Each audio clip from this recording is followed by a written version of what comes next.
देखा ही है कि उनका जो फर्स्ट सिटीजन ऑफ इंडिया है, वो फर्स्ट सिटीजन ऑफ इंडिया है, वो आपने देखा ही है कि वो जो है उनकी पावर क्या है, उनका शुद्धिकरण हो रहा है, फिर भी नहीं बोल पाती हैं वो। मणिपुर में 3 महिलाओं को नग्न घुमाया जाता है, उनका गैंगरेप होता है, फिर भी वो कुछ नहीं बोल रही हैं।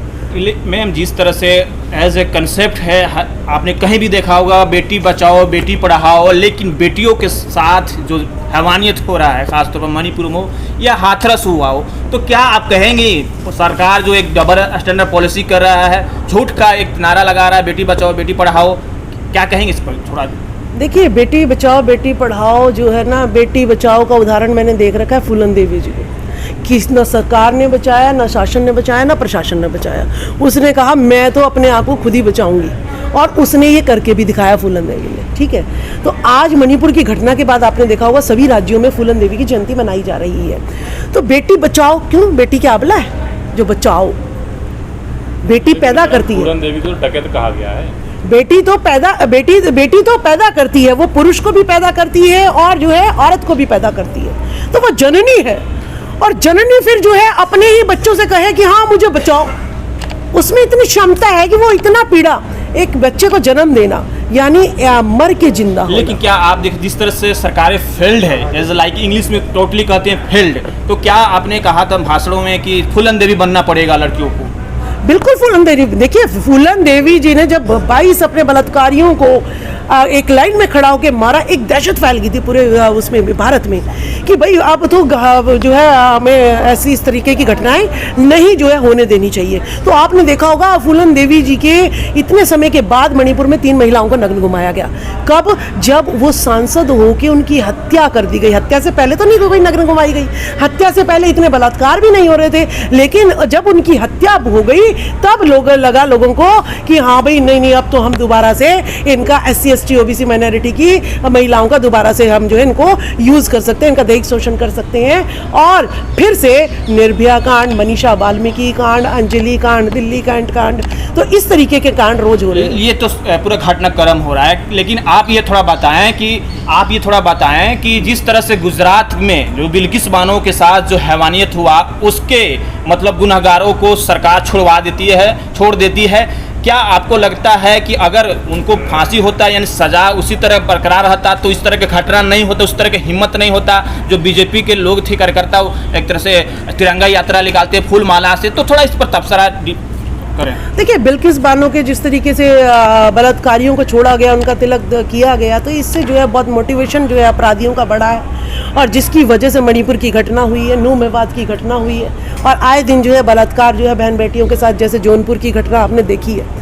तो ये जो है उससे प्रोत्साहित होकर ही लोगों ने कहा है कि हाँ आज हमारे साथ सरकार भी है, सत्ता भी है, और शासन भी है, प्रशासन भी है। तो इसीलिए उनके हौसले बुलंद हो रहे हैं। नहीं तो भारत में इतनी मजाल किसी की नहीं थी कि इस तरीके से बहन बेटियों के साथ बुरा हाल वो कर सके, 50% महिलाओं को नग्न घुमा सके। और मैं कहना चाहूँगी कि ये भारत इतना तालिबानी कानून जो है अपनाता है। रावण ने क्या किया था? रावण ने सिर्फ सीता को किडनैप किया था, बताते हैं जो इनकी कहानियों में। रावण ने सीता को किडनैप किया था, तो उस किडनैप की सजा क्या थी? बुलडोजर चला, लंका जलाई गई और उसकी हत्या की गई। और फिर उसके बाद हजारों सालों से हर साल जो है रावण को उसके भाइयों के साथ, भाइयों ने तो किडनैप नहीं किया था, उसके भाइयों के साथ जो है हर साल जलाया जाता है। जब किडनैप करने की इतनी तालिबान से भी ज़्यादा बड़ी भयंकर सज़ा है, तो जब मणिपुर के लोगों ने 3 महिलाओं को नग्न घुमाया, तो उसके लिए कौन सी सज़ा भारत में होनी चाहिए थी? वो सज़ा क्यों नहीं दी गई? महिलाएं उस सज़ा की डिमांड करती हैं कि अगर जो है ना रावण को किडनैप की ऐसी सज़ा मिली है, तो उन युवाओं को जिन्होंने नग्न घुमाया उनको जिंदा जला देना चाहिए, और जो उस दृश्य को देख रहे थे उनको आजीवन कारावास में बंद कर देना चाहिए। नहीं तो सरकार की मानसिकता झलकेगी कि रावण जो है या तो इस देश का मूल निवासी था, राक्षस जिसे तुम कहते हो असुर था, और तुम देवता हो जो है कुछ भी बुरा कर्म कर दे, ब्राह्मण तो कुछ भी कर दे और वो तो हमेशा जो है पूजनीय होता है, और शूद्र कितना भी पढ़ा लिखा हो वो तो जो है सिर्फ जो है दंड का भागीदारी होता है। नहीं तो तुम्हारी वो मन स्मृति आज भी झलक रही है। संविधान बदलने की कोशिश हो रहा है। संविधान बदलने की कोशिश हो रही है, मैं तो कहती हूँ एक बारी बदल ही जाए। जिस संविधान के तहत 22.5% जो है SC ST OBC के MP MLA CM OBC के बन रहे हैं, ये अपने स्वार्थों के कारण अपने घर बनाने में, अपनी पीढ़ियों को संवारने में लग गए हैं। शादियां जो है मनुवादियों की बेटियों से कर रहे हैं, तो उसकी वजह से क्या हो गया है, समाज जो मिशन है वो कहीं कहीं दम तोड़ता हुआ नजर आ रहा है, 24 में महिलाएं क्या करें? जिसकी वजह से इनकी हिम्मत हो रही है कि ये संविधान बदलने की बात कर रहे हैं। 24 में महिलाएं क्या करना चाहिए? जिस तरह से हिंसा तो हो ही रहा है 24 में, जैसे बेटी बचाओ बेटी सो कॉल्ड नारा था। देखिए, हमें फूलन 24 में। देवी जी का देखिए हमने आइडल देख लिया है। जब तक हम हथियार नहीं उठाएंगे, हम संग्राम मौर्य वंशी हैं, हम जब तक हथियार नहीं उठाएंगे, लोग जो है राज नहीं देने वाले इस देश नहीं, की आप गति जो को नहीं हथियार चलाने उठाने की वाले। बात नहीं, क्या आप कानून में भरोसा नहीं है कि आप कह रहे हैं हथियार उठाने का? देखिए, संविधान पे भरोसा है, बाबा साहब के संविधान पे भरोसा है, लेकिन जिन हाथों में ये संविधान है उन पे तो मुझे वृत्ति भर भी भरोसा नहीं है। अगर भरोसा होता तो आज जो है इतनी बड़ी बड़ी घटनाएं सारे राज्य जल नहीं रहे होते। Thank you so much.